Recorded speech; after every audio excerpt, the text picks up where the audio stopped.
when I was growing up, about 12 years old, I was molested. Really? In school by my art teacher. And after I told her how it happened, you would have thought somebody killed her son. Flex Lewis, you're straight out of the Lair.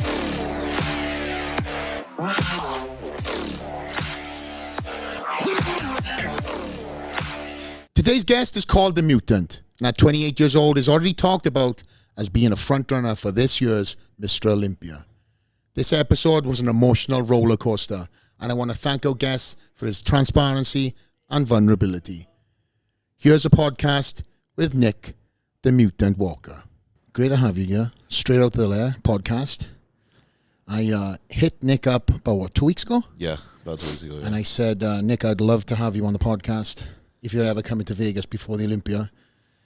And I think you hit me up within 10 minutes back, and I was like, oh, yeah, I'd love to come out. Yeah. And then, obviously, we had to make sure that your schedule, we got with Matt, make sure that everybody signed off on it. Yep. You have arrived. You've been here now, 3 days? Yeah, I got here Sunday morning. Sunday morning at like 8:30. Let me tell the viewers back home, this is how I found out Nick was in my gym. I opened up my fucking office door to take a piss, and the guy is just covering two of my fridges, and he turns around, hey, buddy. Is that a good impression of you? Spot on. I was like, what the fuck? No text, no call. I was like, hope you fucking pay for a day pass. Well, I texted you. I said, you'll still be there around like 1, right? And you never responded. Oh, was there? Sorry. Okay. Tell us we'll edit that part out, okay?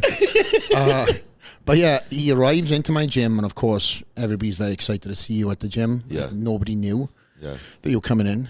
By the way, this cable looks like it's going to fucking strangle you. Can we do something with this cable? What about flipping your headphones the other way around? Well, this is the right side. I know. I've got mine the other way around too. Look. Do you? Yeah. Don't worry. Your left ear and your right ear, both hear the same thing. Maybe now it's dyslexic, but I don't know. Maybe it's back to front. But okay, I feel not being choked anymore. There we go. I feel great. But so you've arrived here 3 days ago, and you've already got a couple of sessions in, a couple of cardio sessions. Yep. What do you think of Vegas? I love Vegas. Since literally I got here on Sunday, I landed, I was already in love with the weather. Way different than Tampa. Well, Florida, that humidity is not the greatest. I know, bro. It's actually really cold outside today. I should have wore a hoodie. It is fucking cold. But I miss that, though, because I'm from Jersey, which, we get all 4 seasons. And that was the one thing I even expressed to my mom. I was like, I don't miss Jersey. I miss, like, the cold a little bit. And now being here, I mean, it's obviously not like this in the summer, but you kind of get that a little bit in the winter months, and I like that. So yeah, you do, and also Christmas feels like Christmas here. Yeah, with Vegas, mate, we have really cold Christmases. We have, I would say, like 2 or 3 seasons. There's not really I mean, you could say, people say we have seasons, but when you know seasons, coming from the UK, I had seasons, right? Yeah. Jersey, the same thing. Yeah. Right now, I'm seeing Jose and Evan and all them guys just raking the shit out of leaves, and I'm like, fuck that. I don't like that. Beautiful in the winter when there's nothing on the trees, and beautiful in the summer. Like, I like going home for Christmas, especially if it's snowing out. Because there's nothing nicer than a night waking up, looking out the window, the nice snow on Christmas morning. That's exactly it. But that's it. Yeah. That's it. I don't want to see it no more. Yeah, believe it or not, we have snow here in Vegas. Yeah. Do you? Yeah, we have. I didn't know that. So there's a lot of, in Mount Charleston, they'll have like a snowfall probably coming in, I'd say like November, end of November. Well, in November, no, but. Is it a lot or just like a little bit? Well, Mount Charleston gets heavy snow. Really? Yeah, and it continues into probably like January, but with us here, the gym had some heavy snow on top of the building, and it caused a right fucking mess. When it melted down, the rain, and because it's not used to drainage. Right. But we do have snow, and we have obviously extreme summers and cold winters. And right now it's coming in because Guy was at the house last night. He's staying on me, Guy Sesternino, and he was sitting outside, and that guy is fucking moaning. Oh, it's fucking cold here, bro. I want to put my pants on. I was like, you live in fucking Jersey, bro. Soft. He should be used to the cold. He's not, though. But Vegas is amazing for me and my family. Of course, just before you came, we talked about, if there's anything you wanted to do, and the first thing you said is like, bro, I just want to fucking chill and train. Yeah. Yeah. Being, you know what, I'm 6 weeks out, so it's like, I would love to explore, but there's going to be plenty of time for that. It definitely is. Right now, I just the atmosphere of being in Vegas, being here in the Dragon's Lair, seeing people that, you know, are just as motivated as I am, you know, a lot of other bodybuilders. For me, this is all I need, Yeah, you know? you're a great addition to the gym. As you've seen now in the last couple of days, we have a lot of athletes that come in, Yeah. big name pros, old school pros. I think you seen Gunter yesterday, Jim? Yep. And I miss Gunter, but you know, just having this environment it definitely will, you know, spark something. It's a lot different than, you know, the Florida. Like, it's good motivation. I got great gyms there, but there's just something different about here, you know, and that's why I decided to stay and finish my prep out here, just because sometimes you just need that little extra motivation. So is that exclusive? Yes. Nick Walker staying at the Dragon's Lair for the Olympia prep. Yes. And like, even the first day I came here on Sunday, even though I had no desire to come here and do cardio after that long flight, it was just awesome to be here, you know? And then once the next day I got a good night's sleep and got up and came again, did my cardio, I hate cardio. So the fact that I enjoy doing cardio here, it's a big deal. Yeah, you're 6 weeks out. Let's talk in 2 weeks. Yeah, right. But the training, especially training with Joey, it's just, like I said, the atmosphere is good. That everyone trains hard. And I just think that's something everyone needs, like, for their final few weeks before the Olympia. And since the Olympia is here, why not just stay, you know? So it's a camp mentality for you, right? Yes. And that's how I obviously started up the Dragon's Lair, because for me, I didn't want to go to, you know, everybody's talking about Oxygen Gym when I was kind of in the main run of my Olympia wins, and people going away. And listen, if it works for them, Brandon obviously does it. Yeah. You know, Brandon's got the family, but when it comes to that mindset, he had to go away. The sacrifice of him leaving the family was certainly a drive, right? So for you being where you are in your career, and at such a break in your career, you really have to take advantage of these situations, because a lot of people are not, you know, and maybe never be in your situation or Right. in the run you're having right now. Because let's be honest, you are, you know, the one of the faces going into the Olympia, one of the most talked about pros, and one of the youngest pros on the scene that is on the lips of everybody, right?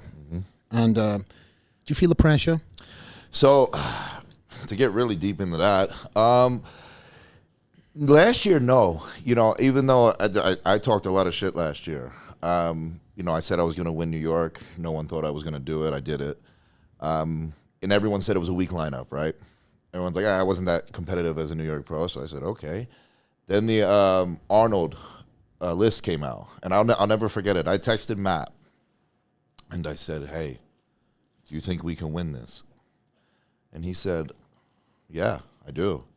I said, do you want to do it? And he was like, let's just stick to the Olympia game plan. I said, I'll let you think about it. I swear to God. And then it was like, maybe 5 minutes went by. He was like, DM Tyler Mannion and get the invite. So I said, okay. Within 3 days, we got the invite. And that was like 12 weeks out, I believe.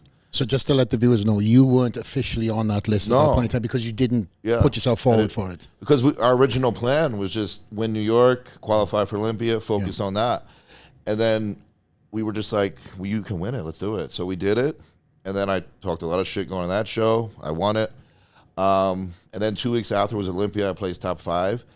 But it wasn't probably until after the Olympia that I really felt more pressure than any time in my life. And I don't know why exactly, but I think it's probably because I had such an exceptional year that I feel like now I have to be twice as good, you know? And I also felt like I put it out there that, you know, my quote, you know, speak it into existence, where if you say something, you can do it. And that's what I did. And I think I allowed a lot of, you know, the supporters out there to take that and use it. And now I feel like I can't let that down now, you know, because now I said I was going to win the Olympia. And so I think I applied too much pressure on myself, not so much outside pressure, but the internal pressure that I think mentally it destroyed me right after the Olympia, which caused, a lot of the issues that, me and Matt went through. And then, that caused a big split, which was just as heartbreaking for him as it was for me.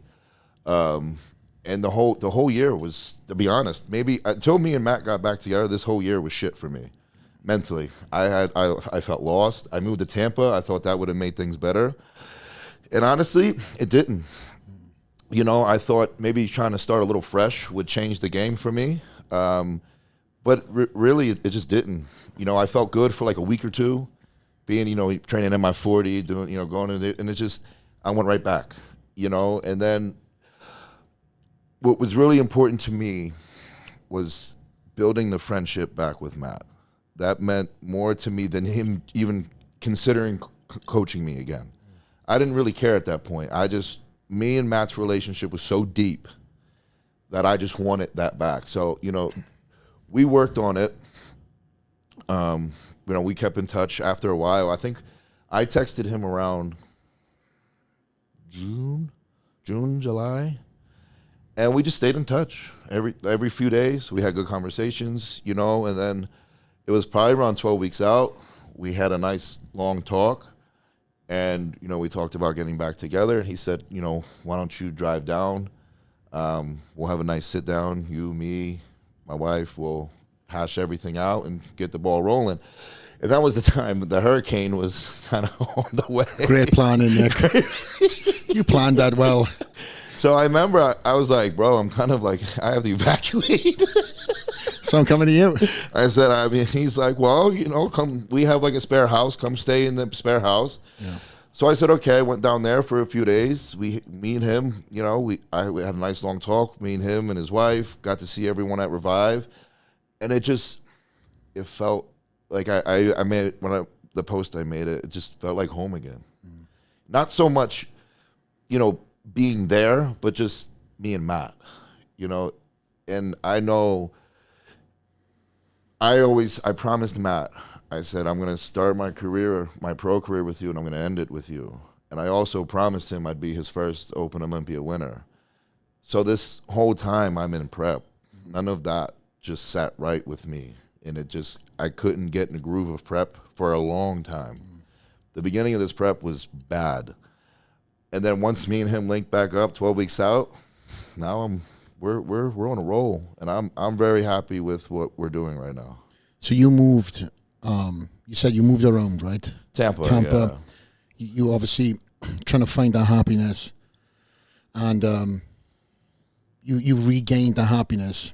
From what I'm hearing, linking back with Matt. Matt is not just a coach to me. Matt's my best friend. Matt's a brother. He was my mentor. He was someone I go to for everything. And to not have that, I think for anyone, it's heartbreaking, So like I said, it was so important for me, as I know it was for him, to rebuild the friendship. And to a degree, I also wanted him to coach me again, which obviously that was the goal. But I also had it in my mind, like we built that bond through bodybuilding. So to a certain degree, the only way I kind of knew how to get it back was through bodybuilding again, But he initiated to, let's work on the friendship, and I was fine with that. I said, let's do it. That's important. Let's do it. And then month later, month and a half, we got back together, and I feel the best I've ever felt. I'm regaining my confidence again, and I really feel like I've made the improvements needed to my body, and I really feel confident that this is going to be a really good Olympia for me. I truly think that too. I'm very happy to see both you and Matt back together. Obviously, my relationship with Matt. I love Matt to death. We've gone through our own hardships over the years. Not friendship-wise, just, being able to pick up the phone and, him calling me up on various things. And I know when you guys split, I know I've told you off camera as well that he was very upset. Of course. But I'm so glad now that you guys have been able to patch up the relationship. And I think this is going to be something that makes you guys stronger. I do too. You know, obviously it's a two-way street. Uh-huh. But I know when all that went down, and I was shocked when it happened. In all truth, you know, when you guys split, because I think we you all guys, were. You had such a brotherhood and such a family dynamic. What was it that pushed you to maybe feeling where you were? And I just think overall there was a lot of miscommunication and we would go so long without talking. even though you were in the same state, and We were right by each other. fuck, really, bro. Yeah. That was when I lived in Stewart, so we were all around each other. Yeah. There was, I'll be honest, I isolated. You know, when I get in these mental breakdowns, I guess you could call them, I isolate. I don't want to be around anyone. I don't want to talk to anyone. And then for so long, I couldn't figure out what the issue was. Like, I just didn't know. You know, I even stopped training for like a week to see if my body just needed rest or whatever. And that didn't really do anything. I tried everything possible. You know, I started therapy a little bit, which... Did that help, Nick? Honestly, no. I'm going to be honest. I think talking to a therapist, right? I think it helps in the moment. You got whatever you need to say off your chest. You feel good. But then I feel like it comes back, you know? And so for me, it's like I could just talk to my mother or a close friend, get it off my chest, feel fine. I think for me, it was I had to repair what I broke. And the main one was me and Matt's relationship. Because I think that really did more damage to me mentally than I thought. So once I really had, like when being in Tampa, I really had like a long sit down with myself. And I realized like I need to fix this. I don't know how. I don't know how long it'll take. But I need to work on fixing that relationship. And that's what I did. And we had plenty of really good, you know, emotional talks. And we're both all in now. And that makes me very happy. I know he's happy. I know he's, you know, thrilled that we're doing this again. And the fact that he's thrilled means more to me than anything, you know, because I never wanted him to feel like he had to take me back. You know what I mean? I want him to take me back because he wanted to. You know, I wanted us to work together again, be that team. And that's what it is now. Yeah, and as I said earlier, I think that team is a fucking strong one. You know, I know how Matt does things. Yeah. I've seen it physically, you know, firsthand, what he does, and a lot of things that, I mean, I don't know what it is, but Matt gets a lot of shit sometimes, especially online. And I don't know. And why. I can honestly say I don't know why. I don't know. The guy is incredible what he does. He is. He reminds me of... You know what it is? Of Neil. Yes. You know what it is? I think it's because he's young. That's exactly what it is. He's young and he had a lot of success at a young age. And people, you know, they see a young guy come out of nowhere, just like me, right? They see a young guy come out of nowhere with just crushing the game. They don't like it. No. So he got a lot of shit for it. But I'll tell you, he doesn't let it get to him that much. He doesn't pay attention because he's like me to a degree where the only people that matter are the ones in your corner. That's true. You know, they know you better than anyone. They know who you are as a person. It's just like all the negative shit I get all over social media where like, oh, you're going to die in 2 years. You're doing this. You're abused. All that. Oh, why would I care what some Joe Schmo has to say about me on the internet that doesn't even have an Instagram picture? That's true. I have to add one, sorry.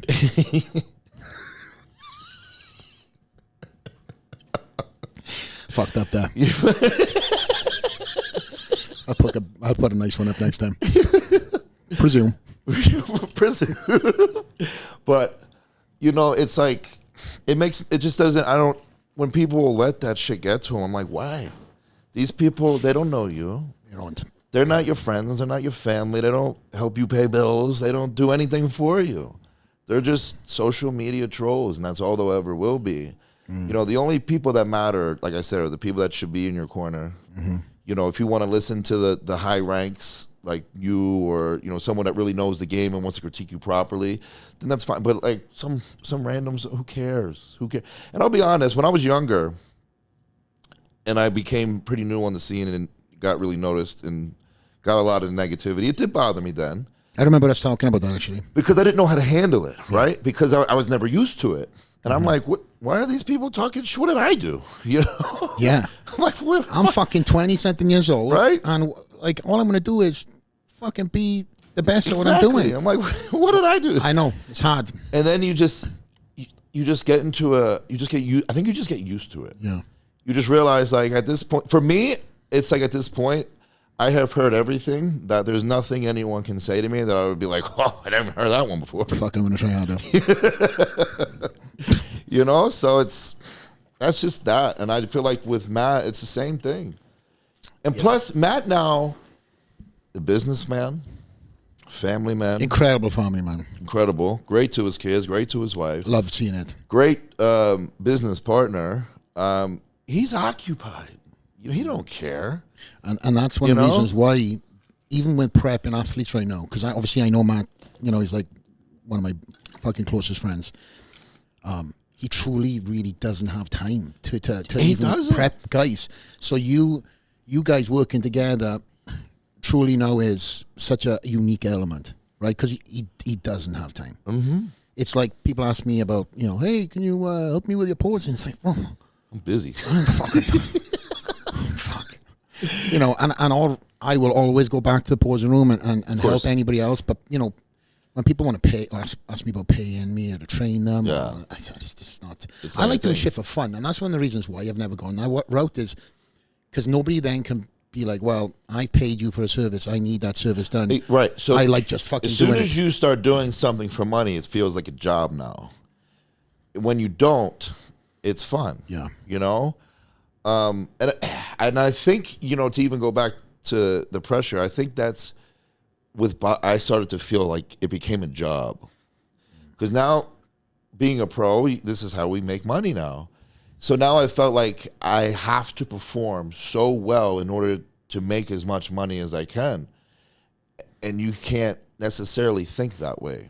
You have to just enjoy it as if you were in your amateur days. What did I tell you earlier? Yesterday, sorry. When I was walking around the gym, can you remember? No, you told me a lot of things. Balance. Yes, and that is something I need to work on. And I'll be honest, having my girlfriend, right now, she doesn't really create a balance for me per se, because she knows, like, this is my prime time. But like, even, we went to the movies the other day, which we saw this movie Smile. Did you ever see the previews for it? Awful. No. Awful? Anybody watching, don't go see it. Awful. Fell asleep, snoring loud. Just full-on disclaimer, that is not my, I'm not saying Smile is shit. I don't need fucking Warner Brothers hitting me up. That is Nick Walker. His commentary only. It's me, it's shit. But it's like the little things like that, like I normally wouldn't do. Mm-hmm. And she does that for me. And I think, in the off season, we were dating before I was in prep. We went out to eat a lot. We did certain things I normally just wouldn't do. Yeah. So she helps create that balance that I normally don't have. And I also think having that keeps me more relaxed as well. She competes too as well, right? She does, yeah. So I think that helps. She's going to compete next year. She didn't want to compete the same time as me, because she wanted to just let me have this Olympia prep and wanted to just be involved. Mm-hmm. But I think she wants to do North Americans next year. Oh, okay. I think that's her goal. So yeah, I've just got to know her in the last 2-3 days. Yeah, fantastic girl. She's a sweetheart. She is. I can see that, and she's got you in the middle of everything. She's very caring. Mm-hmm. And here's the thing with her: she also had to adjust to the lifestyle of me, because yes, we all can say she lives it, she should understand it, but she never dated an actual bodybuilder, nor did she date someone at the level that I'm at. So not only am I her first bodybuilder, but she went for the You just pushed this fucking poor girl in the deep end. She went right into the deep end. First dates. Babe, I got 7 meals to eat today. I don't know when the fuck I'm going to see you, okay? And I got to train twice. Get used to it. So it was it was a hard change for her in the very beginning. But now I think she just is like, look, I get it. Yeah. I understand it. And I want to be here to help you as much as I can, which is why she's here. Yeah, she's here in Vegas. She's moved herself, because you both were together, right, in Florida. No. She lives in Canada. Oh, really? So She still lives in Canada. So how this all came about, so when you hit me up to come on the podcast. Oh, shit. So here we go. I'm the one in the middle again. How the fuck am I the one in the middle of all this shit? So she was already planning to come the week prior. Okay. To Vegas for the Olympia. No. To my house in Tampa. Okay, in Tampa. okay, good. The week before we came here. Yeah. So I said to her, do you want to come since you're already going to be here? Yeah. So she just kind of, extended her stay, and she came down. So what does she think of Vegas? She loves it. Yeah. She told me the same thing. She loves it. She doesn't not hate Florida, but Florida's hot, man. It's humidity, bro. That humidity, Yeah. it is not good. This time of year is not so bad, but when you come... It dies down, but it's still... Like, walking outside today, like I said, I missed that cold, man. Yeah. It felt nice to have a hoodie on, doing shorts cardio. on. Oh, I love it. I can't do that in Florida. Well, you can. You just fucking walk out the door and you're just soaked already. I won't be able to breathe. Fuck, you can't breathe now. I'll get lightheaded within 15 minutes of cardio. It's great though, man. I know we kind of sound like the fucking tourist board of Vegas, but I'm down here, man. I I barely sweat in the gym. I love it. You mean crank the heat up, Phil, bro, or what? A little bit, maybe a little bit. We got it cold right here, bro. I'll get like a little drippy drip, but in Florida, my shirts are soaked. I've seen you what you doing for the gram. He squirts his face and he gets on the ground. 6 weeks out, guys. 6 weeks. Putting in the After work. cardio's a little squirt. Putting in the work. Putting in the work. Fake it till you make it. But the training is going well, Phil, right? I've obviously seen what we look like. We've got some updated photos that we'll put up right now. That was taken, what? Yesterday. 2 days ago? Yeah. And Tyus is looking at me, my producer is looking at me like, fuck you, Flex. You told me you got to give me this shit for the podcast. I'll send it. We'll do post-production maybe. Post-production. But no, I seen photos of you, obviously posted up prior to coming here. Yes. And this is what I tell people. They ask me, have you seen Nick? I said, I haven't seen him yet in the flesh, but I know what he's going to look like. I know what that posing room looks like, and I know who the fuck poses in that posing room. So this was the thing. When I pose at MI40, that lighting, it doesn't do me justice. So really? I hate it. Oh. It takes, I don't know, it just doesn't show it like me. And because Maria would say the same thing, because the last time before we came here, we took pictures there and sent them to Matt. Yeah. And she's like, these pictures are shit. Like, They're not doing you justice. So then when I came here, and I'll be honest, that posing room is the main reason why I'm staying here. I'm just going to throw it out there. Not me? Oh, fuck. That lighting, I was like, oh my God. Yeah. I couldn't wait to send pictures to Matt. I'm like, dude, look at these. We worked hard on that lighting, and I still want to make it better, but going back to what you were saying, man, you looked incredible. First thing I said, you're fucking cartoonish. And I've had a lot of, there's Nick, just for everyone watching on fucking Spotify, you just destroyed my mic. Sorry. Listening. But I know who's been in that posing room, and I know scale, right? That fucking posing room doesn't change. That's the real deal. The light is the same. It's the real deal. You stand on that cross, and you hit them shots, and then you posted them up first day of year, second day of year. Oh, yeah. And I'll say that about you, bro. You have never shied away from showing the fans progression going into the show. You know why? I'll tell you why. It's because, well, for one, in this day and age, you have to show everything on social media. I mean, you don't have to, right? You don't. You should.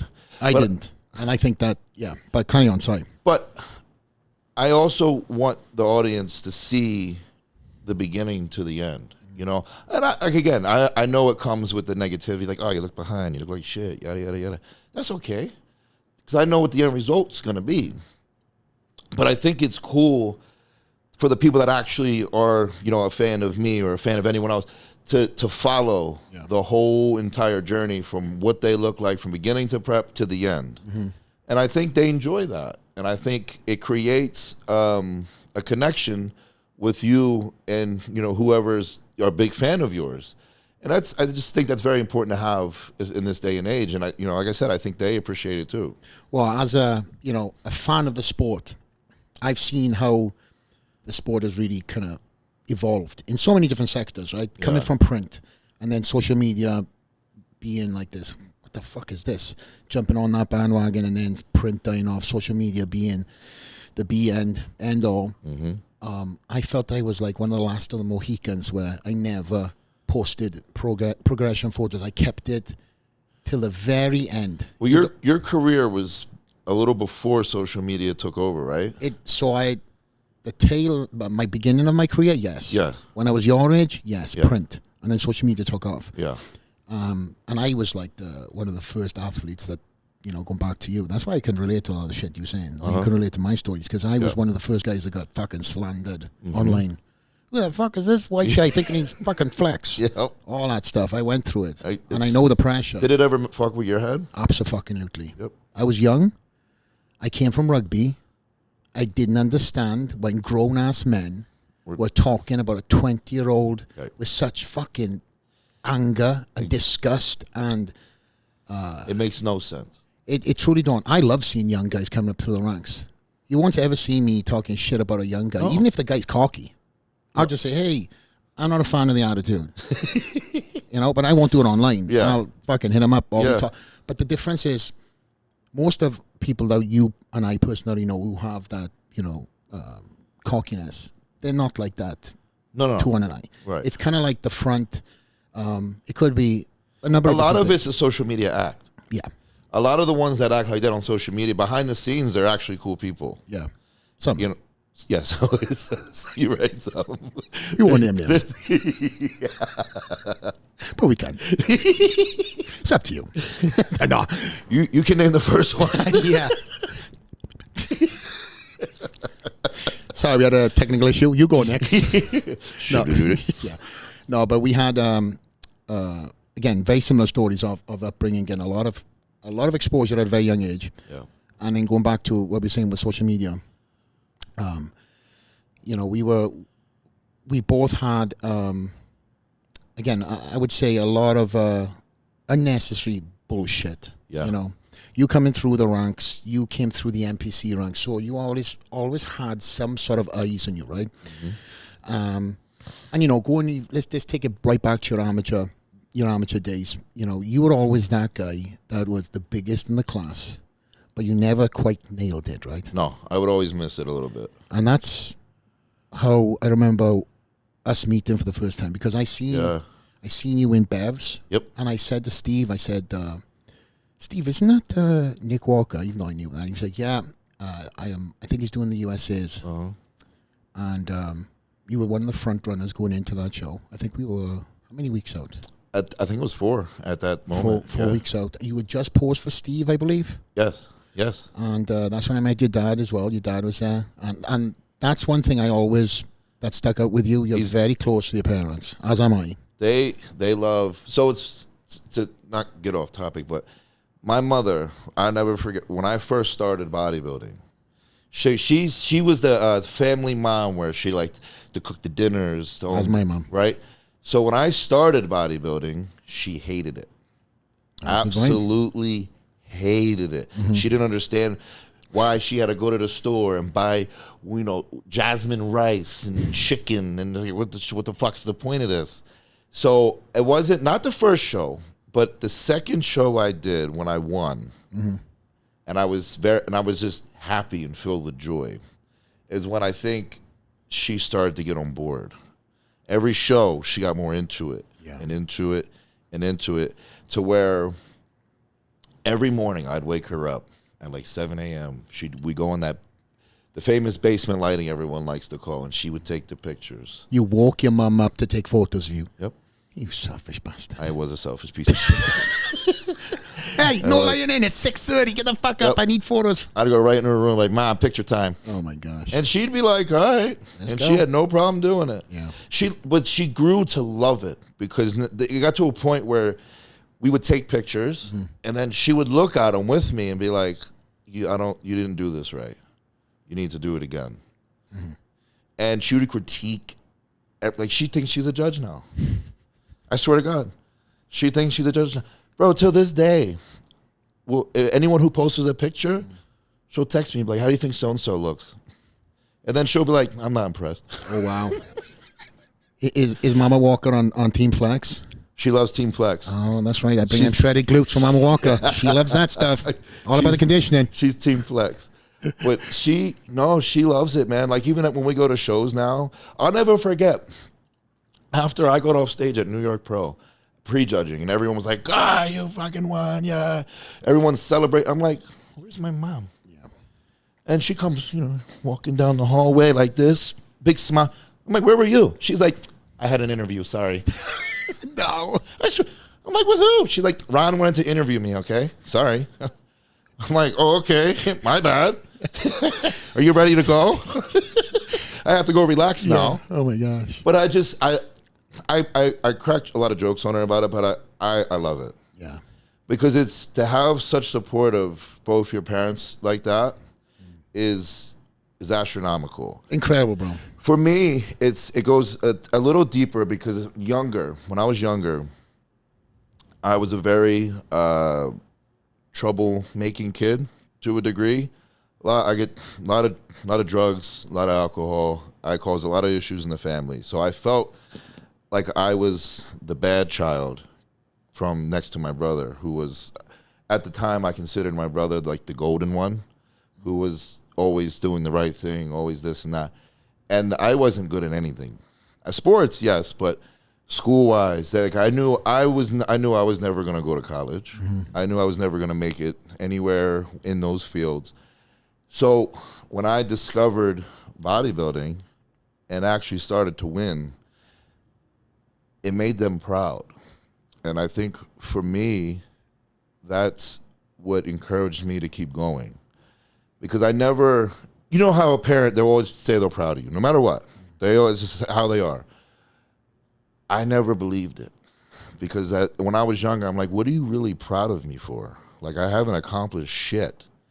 So whenever I won a bodybuilding show, and more so my mother, because me and my mother, I hate leaving my dad out, but me and my mom just have this really tight bond, you know. Oh, mommy's bi too, bro. Yeah, it's just, and when I would ever win a bodybuilding show and to see her face light up, it just meant the world. So like whenever I would lose, and she would still look at me and be like, I'm so proud of you.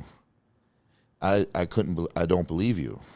And I felt, and each time I lost, it just took a chunk. Because being younger, I didn't understand quite the sacrifices my mother and father made for me to get to where I am, and how much money they really spent, on food, the shows they paid, like everything. As a child, you don't pay attention. You don't understand none of that. And my family's not loaded by any means. Like we got money, but you know what I mean? Like we made ends meet. But it wasn't until when I did nationals in 2000, what was that, 19 or 18? One of those years. I caught her in a room very like upset. And I was like, what's wrong?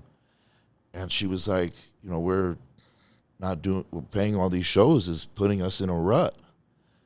And I was very taken back at that moment. And I remember when I did North Americans in 2020, I told her, I said, look, if I don't win this show and turn pro, I'm done. Wow. Because at the time I was 25, living at home, still accomplishing what I needed to, but not happening fast enough, right? And at the time I did have another girlfriend, and she was always like, when are we going to do a live, this and that, and if I have So I just got to a point where, like, I am going to give every last fucking bit of my life to this prep. And if I fail, I will fail knowing that I can walk away doing everything I had to do to win. Yeah. So when I won, it just meant the world, the absolute world. And that was when, Matt moved me down to Florida to be with Raw and Revive. And from there, my life just changed completely. And then I don't think my mother was expecting everything to happen so fast. Because I turned pro, and I think it was like that Monday. Dom calls me, and he's like, "Hey, so we want you to come to Florida."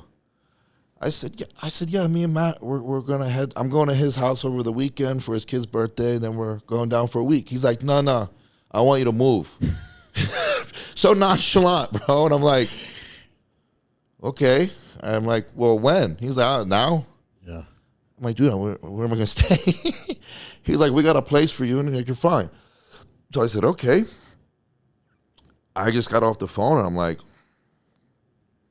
and so I go up to my mother. I said, "Mom, I'm moving to Florida," and she just like broke down in tears of like joy, though. You know, good. she was very happy. Yeah. She was just like, "You're doing it now." Yeah.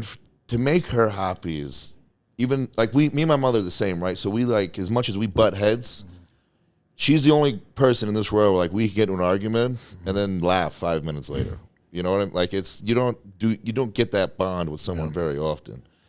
So to have that, and then be able to see how happy she is, and even now, man, it's just she loves it.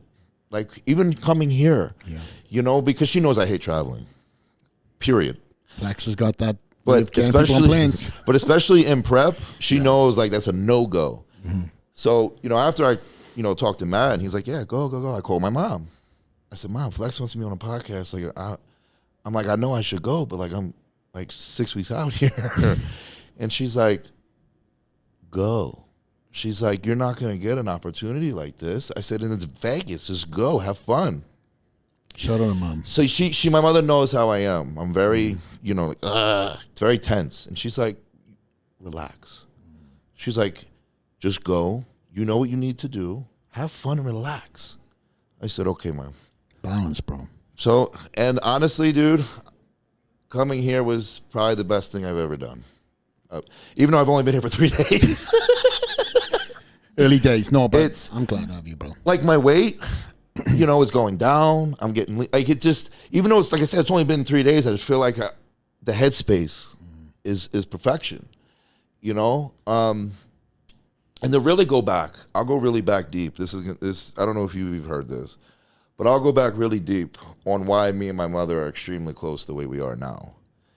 So when I was growing up, about 12 years old, I was molested. Really? In school by my art teacher. So how that story went, she went to drop me off from school. Right, and I don't know if you were younger back then, if they had these things called like field days, where you're like, okay, and I forgot it was a field day, so I had like my nice swag on, nice pair of Jordans, we were fresh, and I'm outside getting squirted with water everywhere, so now everything's screwed up. So I called her afterwards. I said, "Mom, I need you to come pick me up real quick. I need to go home and change clothes. It was field day. I didn't know, yada yada." And she's like, "No, I'll bring you a pair of clothes." I said, "Well, you don't know what I want to wear." I said, I'll come home. She's like, "Just tell me what you need." I said, "Okay." So she gets my stuff, she pulls out of school, gives me my clothes. I go to the bathroom, I get changed. And then my art teacher's like, to go back a little bit before I go in deep into it.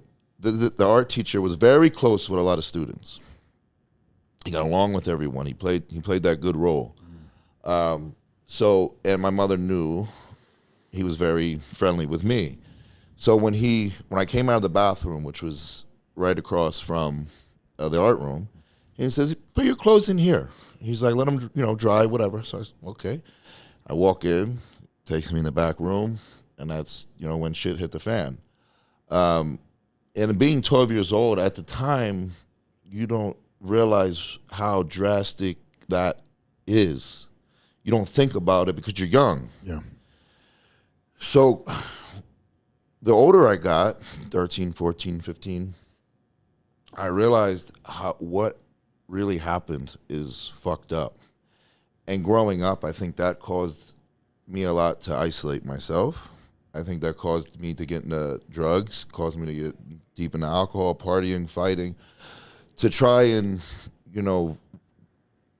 anything to avoid this trauma that I couldn't get rid of. The only thing that really got me into it, or helped me, get rid of it a little bit, was training. Even though it was an hour and a half, 2 hours out of the day, it kept me out of trouble to a certain degree. So how she ended up finding out was it got all over the news. Wow. That some kid went home and told his mother that the art teacher was talking very inappropriately to him. Same art teacher? Yeah. So the mother went into the school, took care of the business. It got all over the news. So my mother asked me, she's like, did he ever say anything to you? And I'm like, no, not me. She knew I was lying. She knew. Mothers ain't stupid, right? And how I knew she knew I was lying, because every day she'd be like, are you sure he didn't say nothing to you? And I hate lying to my mother. Like it's like one of those things you can't sleep at night. I can't do it. So I remember being one day at the gym. It just ate at me really bad in this moment. So I texted her, and I'll never forget it. I texted her. I said, Mom, don't tell anyone. And she said, don't tell anyone what? I said, just don't tell anyone. And then I guess I didn't get a reply for a good 5 minutes.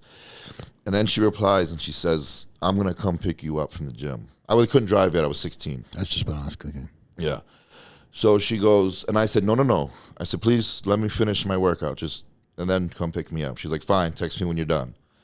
So I get done the gym. She comes, picks me up. I get in the car. She would not leave that gym parking lot until I told her what happened. She had to know right then and there. Everything. So she looked at me, and she's like, what happened? And I don't think she expected what I was going to say to come out of my mouth. I figured she probably thought like I was going to say like he said something inappropriate. You think, yada, yada. I couldn't look at her in the face. I couldn't do it. So the whole time I'm looking down, and it's like, she's like, Nick, you need to tell me what happened. There was a good, I'd say like a 5-second pause. And I was molested. And the car was silent. You couldn't hear a thing. You could hear a penny drop. That's how silent it was. So I took a deep breath, and I looked up, and I looked at her. And the face that she had on her face would haunt me for the rest of my life. You would have thought somebody killed her son.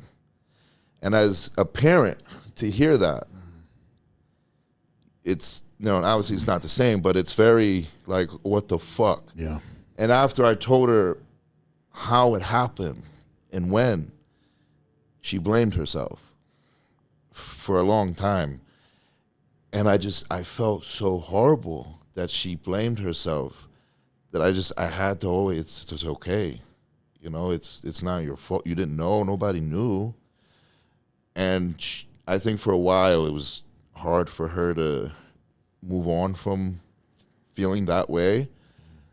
But I think that was a moment where me and her really connected and bonded, and why we are so close the way we are today, for sure. Is this something that you are still dealing with, Nick? I have moments. I think a lot of what happened at that moment has carried on, meaning like I have trust issues. I don't trust people at all. Anyone that I think, I always think there's a catch to something, you know what I mean? I don't trust anyone that's, especially now, right? Being who I am, you don't know who's genuine. You don't know who's not. You don't know who just really loves you or who wants something from you. Not to, talk shit, but it's just the truth. So I understand. But me being even younger, I never trusted anyone, and I didn't care. And I also, to go back to Matt, I think that's why I connected with him so well, because for some reason I trusted him right off the bat, like without even thinking about it. Yeah. And like I said, since I don't trust too easily, the fact that I trusted him with really not much hesitation, I think that's what brought, me closer to him, was for us to develop that bond. But I would say, yeah, overall, trusted. I'm very aware of people. I try to read people before I even connect with anyone, because you think you know someone, and you really don't. And that's the scary part about this world, you know.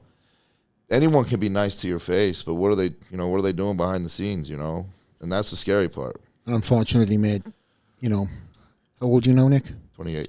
28. I'm 38. And Old bastard. there's going to be, feel it, there's going to be a lot more heartbreak. Yeah. But also, there's going to be a lot more excitement, a lot more, self-discovery. And these are the best years of your life to come. Mm-hmm. You know, everything that's happened in the past for you is only going to fuel the fire. As long as it doesn't eat at you and destroy good moments. Because, again, I've dealt with things in the past too, nothing, to that magnitude. But everybody's got a story. And I've allowed myself to allow things to eat at me, not be present. The fuel to the prize was most certainly there. But when the prize was accepted, the enjoyment that I thought I was going to get wasn't. Mm-hmm. On many of the times I won. Until I really had to have the conversation with myself and be like, this is it. You know, how long is this ride going to last? I don't know. Because we all don't know. Let's be honest, right? You don't. And that's the advice I would give to you is just, let it fuel the fire, whatever it is, and allow yourself, which I am seeing, allow yourself to be in the moment. That's what I'm trying to learn now, and it's because, again, like I listen to my mother more than anyone. Yeah. And I feel like 9 times out of 10, right, moms know best. Moms never steer you wrong, no matter what. You can't tell them that, though. Yeah, they know. But know. if they tell them, they're like, but with anything, I know. With females, with any advice my mother has given me, if I didn't listen, I fucked up. Every time. Moms know. They do. So I always tend to listen to her for it. But the way I like to go about things is, instead of using what happened to me as fuel, I use the good I have in life as fuel. Like, why do I do what I do? Mm-hmm. I do it for the people I inspire. Yeah. I do it for my mother's happiness, my family's happiness, which is very important to me. Like I said, I never would have thought I would be able to accomplish so much with the childhood that I had. I honestly thought I would be dead or behind bars at this point. Mm-hmm. So, but the fact that I'm able to change my life for the better, it's something I want everyone that has gone through some type of trauma or just shit life. Mm-hmm. You can turn the shit around. You just have to want to, That's the big thing. Because, there's a lot of people, and I don't want anyone to take this wrong, but there's a lot of people that get medication, that get help, right? Not saying they don't need it, but I'm a big believer. If you, as an individual, want to make a change, I believe you can do it on your own. Mm-hmm. And not, like I said, sometimes people are just too deep where they have to resort to other things, which is 100% fine. But it starts with you and your mental. And if you really want to make the change, I believe you can do it on your own. It's not going to happen overnight. It's not going to happen in a week. It's not going to happen over a month. But you can't just give in to the bullshit. And if you keep fighting the fight, there's always light at the end of the dark tunnel, no matter what. Yeah, absolutely. Is that so? No, in your current state right now. Well, let me ask you, because I know this is going to be a question that's asked, and then we'll move on from the topic. But whatever happened to that teacher? He's in jail. Fuck him. He's in jail. Yeah. Good. Actually, he went in, I believe his trial was in 2014, the day of my show when I did Teen Nationals against Cody Montgomery. Really? Mm-hmm. Did you know about that when you were competing? Yeah. I get notified of everything still. Like I know if he's in, if he's out. I know everything. Because I have, and amongst other women, there was, I believe he had 90 counts against him. 9-0. Yep. A piece of shit. Yep. But I don't know how many came out to my extent of story, but the things he did to other people, it was a total of 90 counts, yeah. Do you still have something inside you that want to fuck this guy up when he comes out? Of course. Yeah. I always think about it. Like, what if so this is, I'll be honest, I don't think I've ever told this, but there would be moments I knew where he lived. I would sit out front of his house with a knife as a child, debating what I wanted to do. And as many times as I just wanted to finish it, there's my mother in my head. And what would that do to her? You know, granted, I know she would probably want to do the same. But what is she going to do with a child in jail? And I didn't want that life. You know, as much as I still would love to do it, I always believe in karma's a bitch. And I think the best revenge is success. So I went that route instead of taking the other route. I was like 12 years old, right? Yeah. And I'm 28 now. You're on top of the world. And shifting gears. And it's, to this day, I mean, I tell my mother, even Maria now, it's very hard to, like, grasp my life now. Because it wasn't like, you know, I had a great I did have a great upbringing beside the trauma. My life in general was good, but it wasn't like I had everything handed to me. It wasn't like, you know, everything.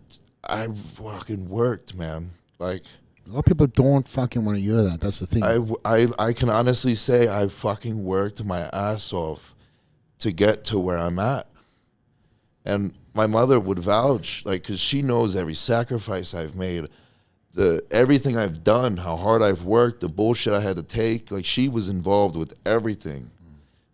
And just, it's rewarding, though, to be like, none of this was given. You know, like, I really busted my ass to be able to call myself a champion, you know? I have achieved just about every goal. You know, I won a pro show. Now I have to win the Olympia. But now, you know, being a bodybuilder, you know how it is. Is one enough? You know, now you win. You know, 1, 2, 3. You're gonna want more now. You know, because now I won an Arnold, but guess what? I want to win another. Yeah. Why? Because I know I can. And I believe I can. Because if I do, I mean, we'll see how I feel, but after this Olympia, I'm going to want to do the Arnold. Because I won one, now I want to win 2. Mm-hmm. And now that the prize money is going up a little bit, why not? You know, I'm a very competitive person, and I want to win. I want to win everything. But again, you have to know, when are you going to be satisfied? And that's the hardest question to answer. And I don't think anyone in this world has a real answer to it, because any successful individual is never satisfied. They're always working to be better. And I don't necessarily see an issue with it. I think the issue comes when it starts to get in the way of other aspects of your life. Like, meaning, like, if you're not treating, you know, your family to the right extent, you're isolating yourself instead of, you know, enjoying life more. Mm-hmm. Those are things where I'm like, okay, you need to sit down and analyze what you can do better while still doing your job. Focus on your dreams, your goals, yeah. That's where I would say that, but no one's ever going to be satisfied. And I don't believe it. Yeah. You know, are you? Good question. I'm sure you're happy, right? You have a great life, great family, got your gym. I'm sure you have great other aspects, businesses you're in. But you're not content. No. You're not happy. You're happy, but you're not satisfied. Are you asking me? Are you turning this into a podcast? No, but I think that's the separation between, you know, somebody that's chasing, you know, a title, whatever that would be, or a goal, and somebody that already is saying, I'm going to win this. I'm devoting my life to this. Every fucking sacrifice, birthdays, you know, missing time out with, you know, X, Y, Z. You know, as you know, I came to this country and left all my family. You did. That's a big sacrifice. Yeah. Especially because you are close with your family. Very close. You didn't just move away. You moved to a whole nother world. Yeah. You know? And I'm sure for you, in the beginning, was not easy at all. I came here, knew one person. Exactly. Ed Corners. And obviously, Joe, you got to meet Ed the first day I came here. Yep. So Ed really was the person that, showed me America.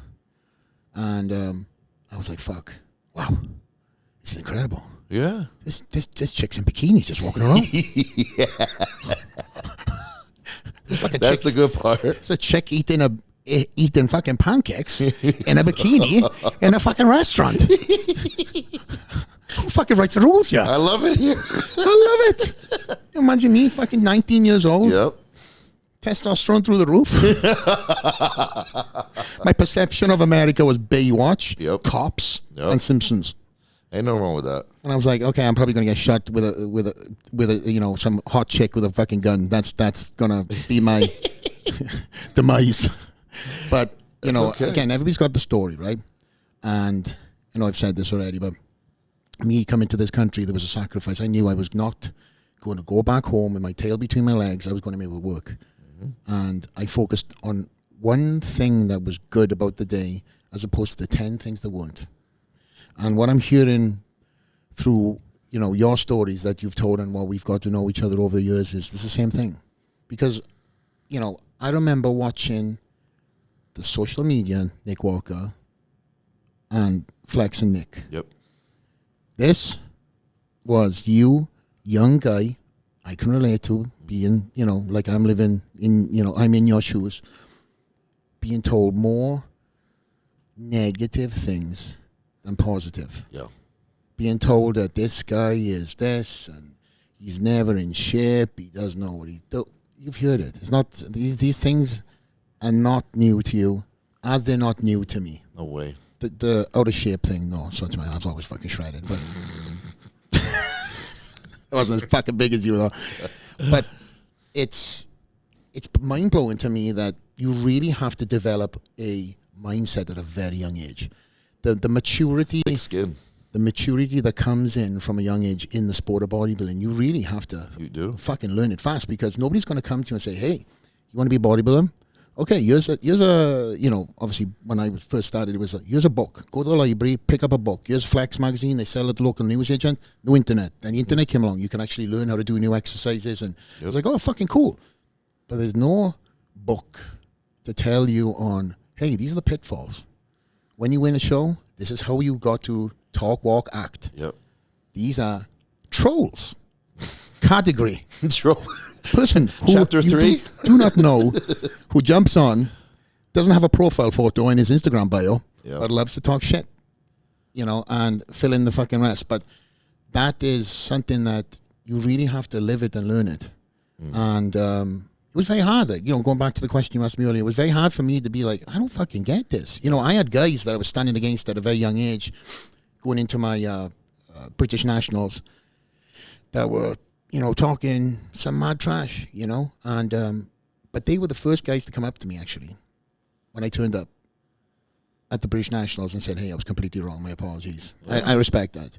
But they had a face to the profile photo. They were people. They were actually people that I knew. And that's why I thought it was very hard for me to be like, wow, I don't get this. Like, here I am, fucking 23 at the time, chasing my pro card. And I had all these guys who were like, 10 years on me, that were also chasing their pro card and really trying to find the, kink in the armor. And it was tough. I'm not going to lie. It was tough. I just didn't get it. But then somebody told me this. And I can't remember who it was, but it was somebody, somebody that had, clout. Mm-hmm. And he said, who's the champion right now? I said, Ronnie Coleman. Ronnie Coleman, one of the greatest of all time? Abso-fucking-lutely. What they say about Ronnie Coleman online? What are they talking about right now about Ronnie Coleman? Got this, fucking dystensia, this, that, and the other. And he goes, hey, why the fuck you caring? Yeah. They're talking about the best in the world like this. And you're on the fucking step one of the ladder. And I was like, you know what? I don't know why, but that clicked. And I was like, you're right. Because, I'll tell you why. Because it doesn't matter how many Olympias you win, how many this, how many that. They will always criticize the best no matter what. And I think when you're the best of the best, it's almost, you think like, what is there to criticize? They're number one. But they will find something. They'll be like, his nose is crooked. You know, they'll find something. You also, yeah. Are you talking in general? You're talking in general. It is a bit fucked up, Nick. I'm not going to lie. But it's okay. Carry on. Yeah. But they will always find something wrong with you, no matter how many titles you win. So I think it just gets to a point where you're like, I'm the best. Fuck it. Like, say what you want. I won. Mm-hmm. You know, that's just how I feel. Do you truly believe that you can win the Olympia? Yes. Tell me. 1,000%. I want to fucking hear it. Tell me. I have everything I've said I was going to do. I've done it. So, I will be Mr. Olympia. Without a doubt. I know I have the heart for it, the work ethic for it, the consistency for it, the mindset for it. I have the great support system for it, a great coach for it. Now in the Dragon's Lair, who's going to stop me? That's what I want to hear. You're going to have that, Nick. I truly believed I was going to win the Olympia too. Well, I like, again, the mind will dictate everything. It's like, right, if you're in a shitty mood, you know, you're not having a good day mentally, you don't feel confident, you don't feel that, your body's not going to respond the way it needs to in a prep. If you believe, you feel good, your body will just do its thing, and your body will just take off. Yeah. I remember it was one prep, I think, and Matt could correct me, it was for North Americans. I had more high days of food than I did low days in that prep. And I probably did the least amount of cardio in that prep. I told Matt, I was like, we probably won't have to do more than like a half hour of cardio. And I think the most we did was 40 minutes a day. And that was not often. And I said, I would always say, I'm like, watch, I have a high day today. I'm going to do 25 minutes of cardio. Guarantee I'll wake up tomorrow and I'll be lighter. That was just the mindset I put myself in. And I'd wake up every time after one high day lighter. And then he'd make me do it again. Sometimes I would have 3 high days in a row. This crazy bastard called Neil Hill would give me 3 sushi meals back to back sometimes. And I'd be like, Neil, I don't know. You fucking take a photo when you're there. I don't believe you. I don't see every piece of salmon going in your mouth.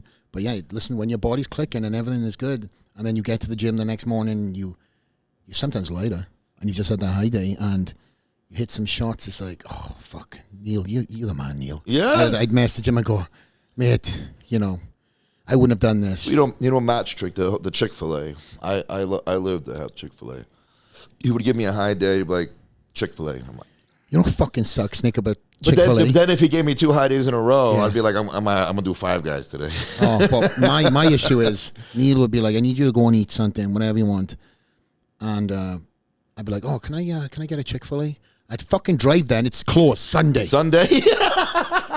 Do you know how many times I have mentally... Me too. Because first of all, you know how it is for me. Yep. I'm like, I hate fucking cheating, especially on prep. I do too. And then, all right, okay, yeah, Chick-fil-A is kind of, you know, it's decent. I can justify cheating on this. Kind of like sushi. That might have a sushi, right? Drive there and I pull in. It's like, oh, fuck it, no lie, let's go. Exactly. Get to the window. I see people in there, knock on the window. Hey, the fuck? And you can see they're all pissed off because how many people have done the same thing that day, right? They're all like, it's fucking closed. I mean, what do you mean it's fucking closed? It's awful. Oh, it's nothing worse than a closed Chick-fil-A on a Sunday. On a Sunday. But they got their shit together. I'll be honest, that line is always out the ass. I took Guy Sistanino last night to In-N-Out. He's never had a fucking In-N-Out. Guy Sistanino. Did you like it? Yeah, he loved it. He loved it. Do you like In-N-Out better than Five Guys?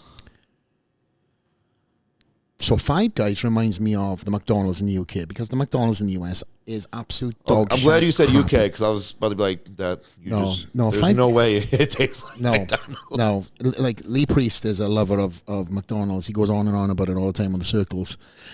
But I am not a fan of McDonald's. Ew, no. In the UK, it's a different animal. But over here, no. But Five Guys is good. In-N-Out is good. I had one last night for the first time in a minute. I would literally, the only reason why I had In-N-Out was Guy obviously hit me up. So Guy is obviously here, just for the fans know him. And he was like, bro, you know, this is my impression of Guy. You're going to take me to the fucking dispensary. It's like, yo, I fucking know you. I know how it is with Guy. He's fucking, let's get him as much fucking weed as he wants. Let's go. Come on, Guy. Yeah, keep him fucking on that level 5, you know. So we're driving back. I love it. And we're passing In and Out. Yep. And he's like, I never had that.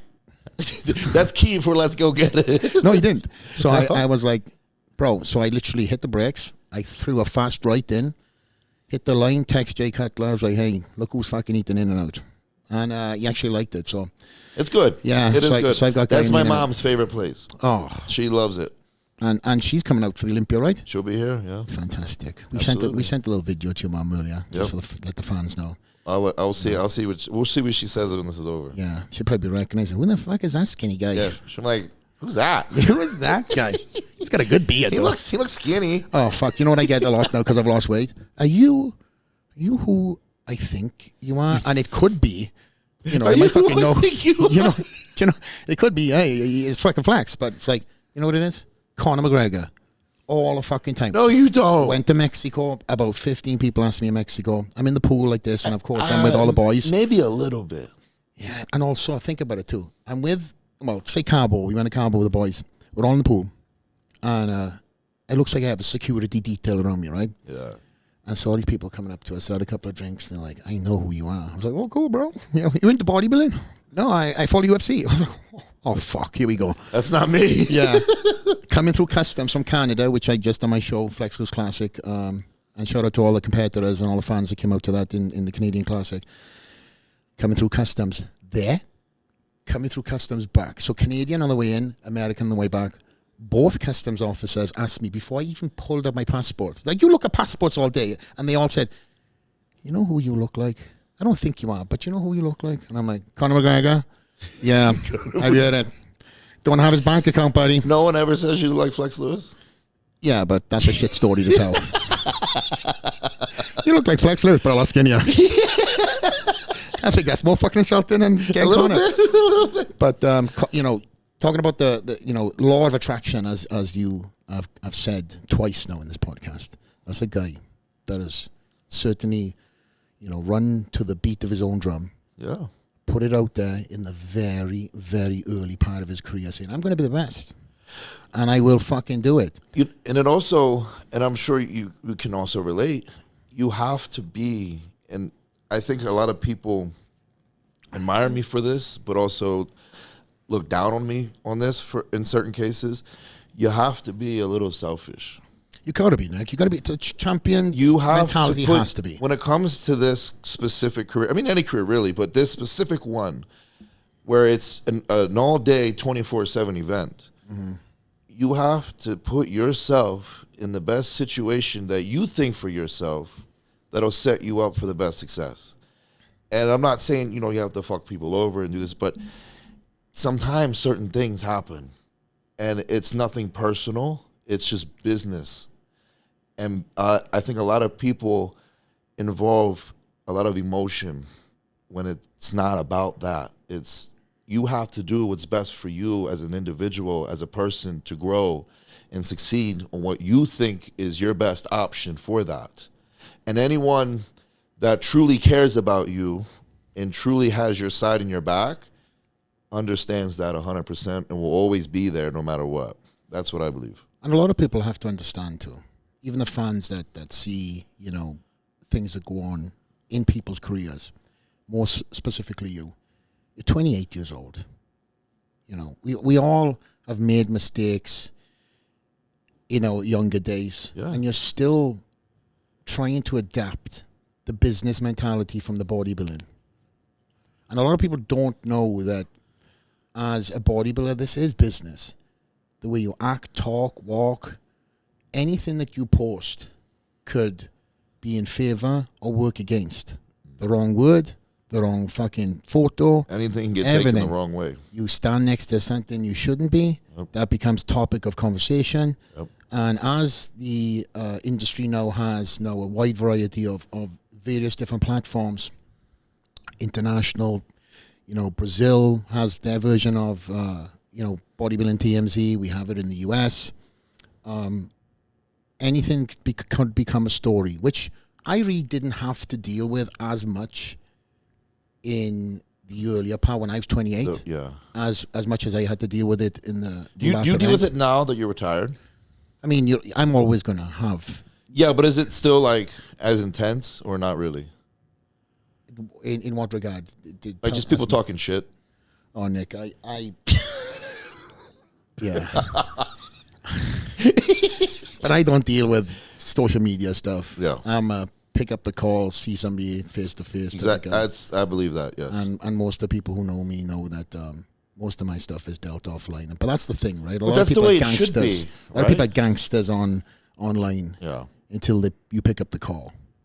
They don't want to talk on the phone. Or they won't pick up the call. Exactly. You know, they just rather run their mouth and get their 10 likes and go ahead and on to the next person. But with something that could really dramatically affect your mentality, and you really have to form, I would say, armor, a mental armor. You do? Where, again, everybody's got a story.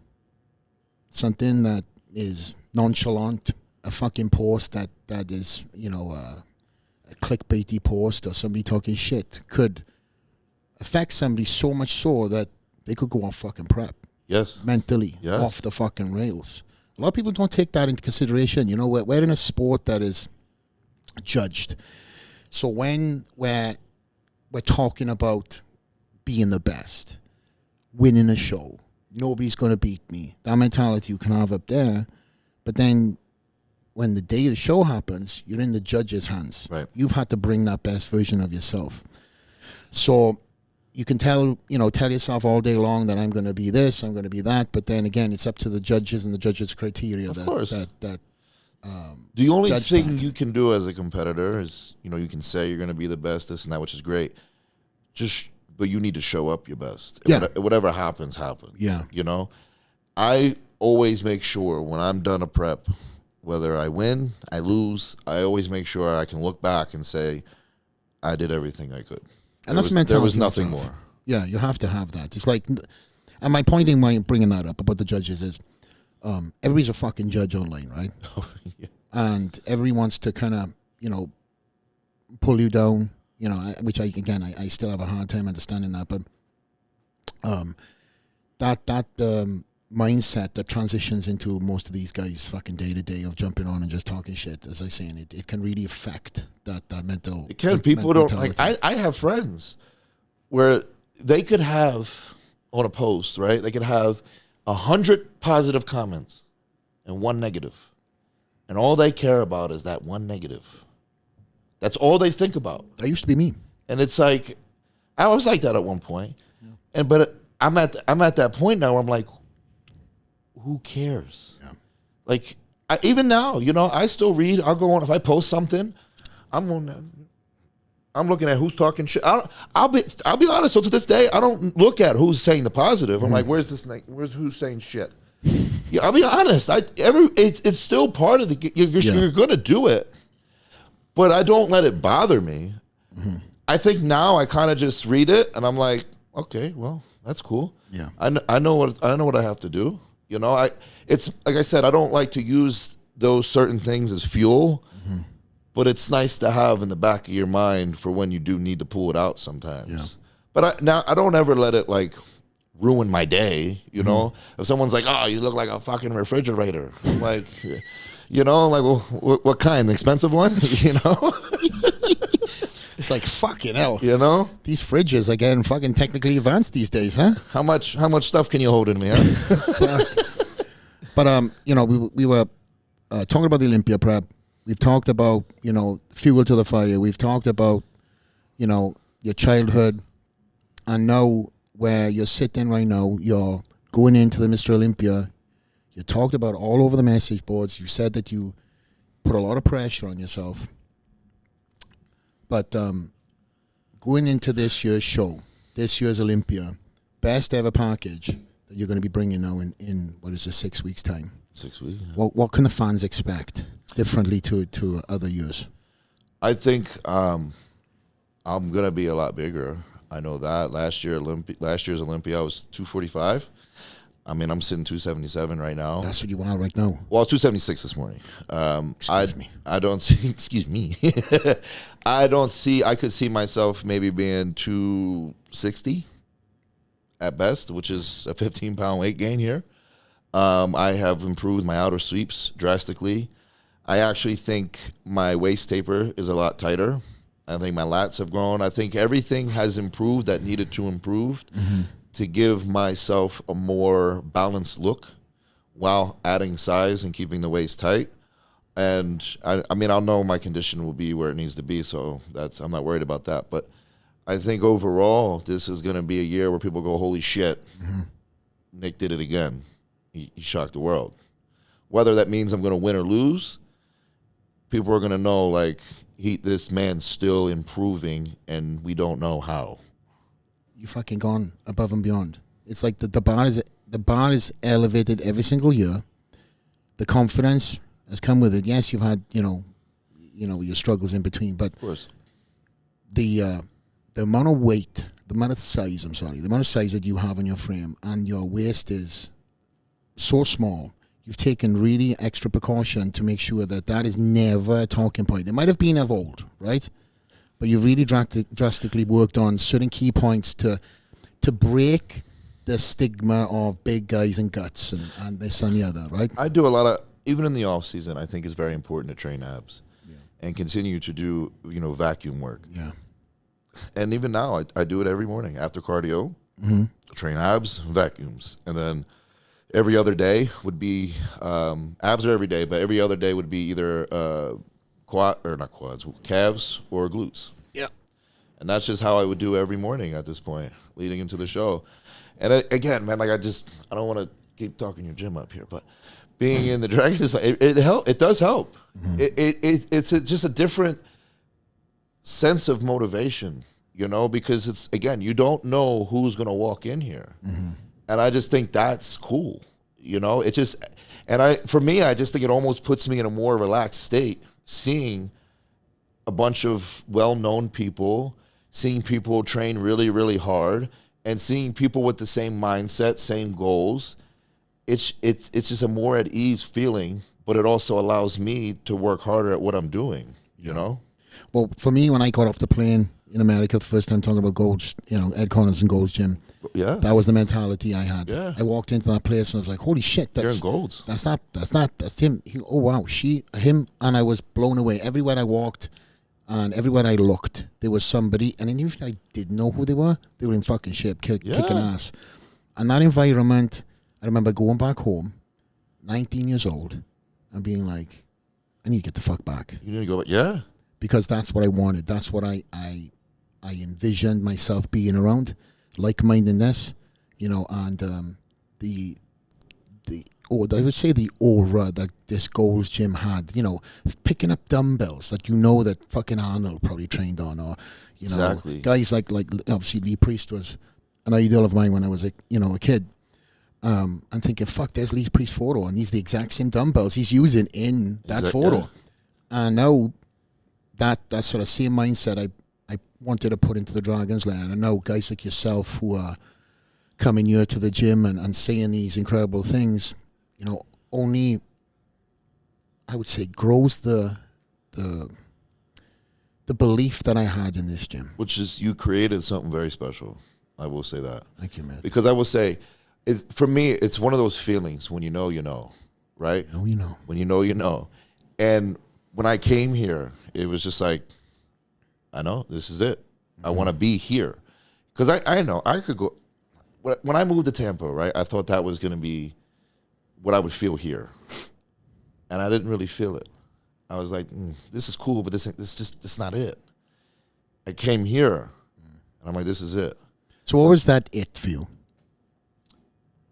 Again, I just think it was, I walked in here I kind of knew what I was walking into, and it was a sense of relief for me.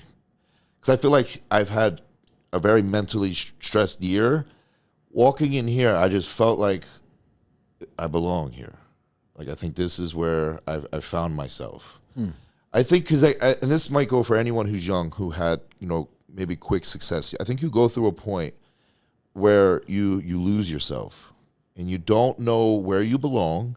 You don't know who you can trust. You don't know that you literally lose everything.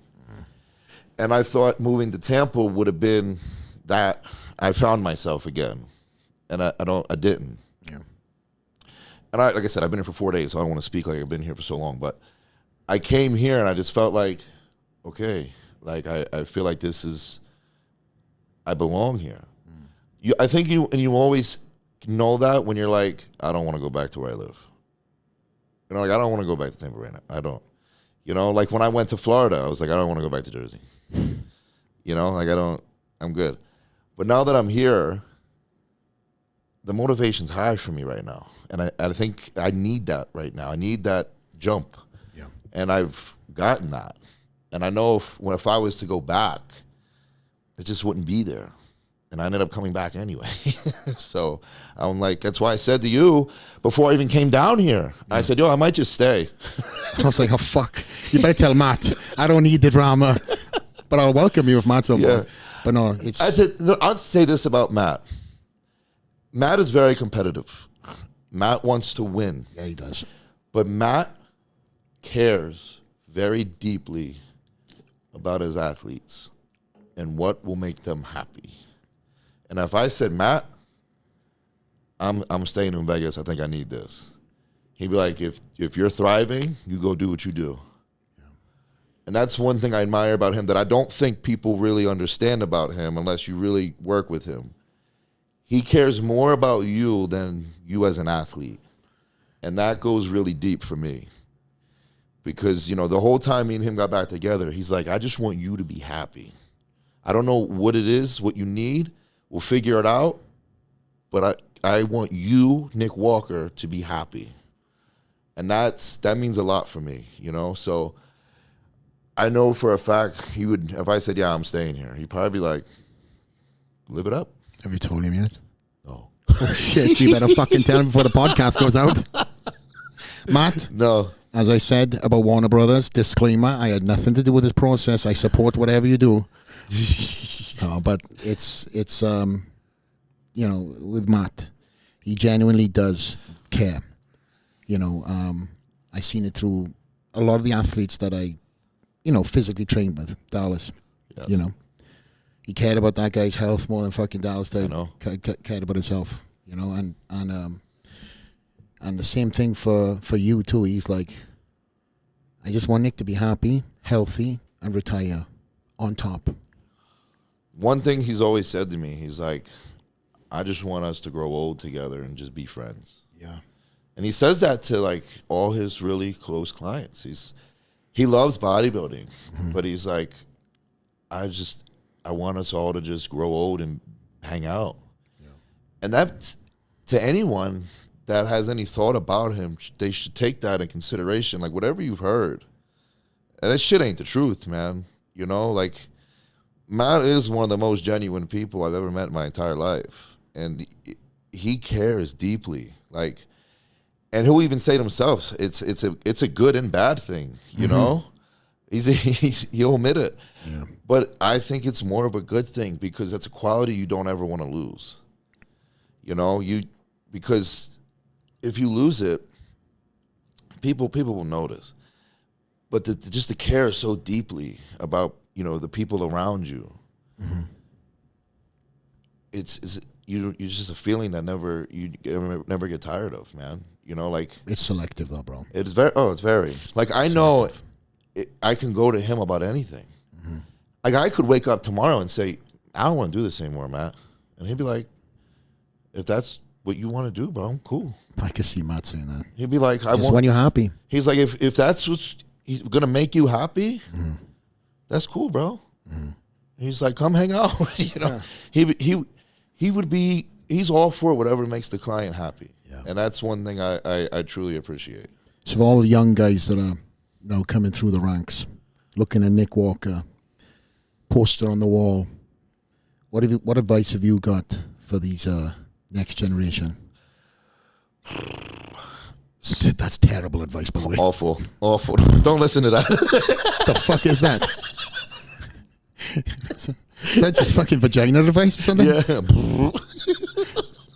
No, I would say stay focused, be consistent, have great work ethic, thick skin, a very strong mindset, and a heart of a champion.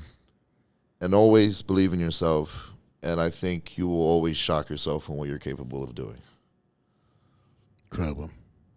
Nick, I think that if there's anything else you want to finish off on this podcast, mate, go ahead and say. Yeah, we'll wrap it up on the top. I'm going to win the Mr. Olympia. Fantastic. Say it one more time just for me. I'm going to win the Mr. Olympia. That's a Nick Walker podcast. Straight out the Lair. This guy is chasing that title, and I'm excited to see you do it. Thank you, brother. Straight out the Lair. Out.